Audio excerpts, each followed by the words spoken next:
Welcome to Global Tax Talks, Tax in 60 Seconds. I'm Will Morris, and here are some things to watch out for in the coming week. As you'll know, I almost never talk about the US, despite this being the country in which I'm based. I have brilliant colleagues here who cover the US on something we call policy on demand.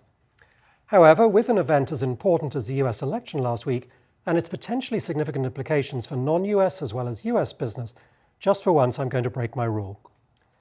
The election of former President Trump to a second term and the Republicans gaining control of the Senate and possibly the House, although that's unclear at the time of filming, certainly could have a number of impacts on businesses.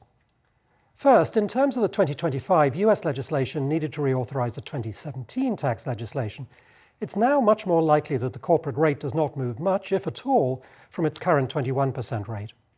A number of other incentives, for example under the Inflation Reduction Act, may, however, be in play. Second, President-elect Trump has talked a lot about imposing tariffs. Now, we don't know what the details will be, but it's possible that these do increase the rates on goods coming into the US. By the same token, other countries may feel that they have to retaliate with their own tariffs, which could affect US exporters. Next, in relation to the OECD two-pillar project, Pillar 1 now seems even more unlikely. There is still no text or agreement on Amount A or B, and the current US Treasury has expressed reservations. The new situation in the Senate certainly makes ultimate ratification no more likely, but we're actually not even anywhere near that stage. On Pillar 2, the new legislative configuration makes full adoption of the Pillar 2 rules again even less likely.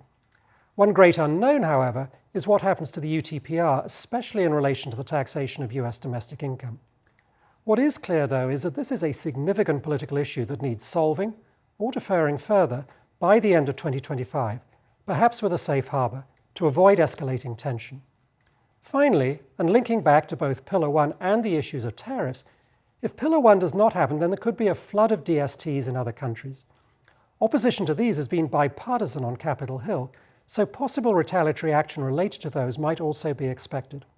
Anyway, thanks for tuning in, and come back next week so that you stay global tax ready.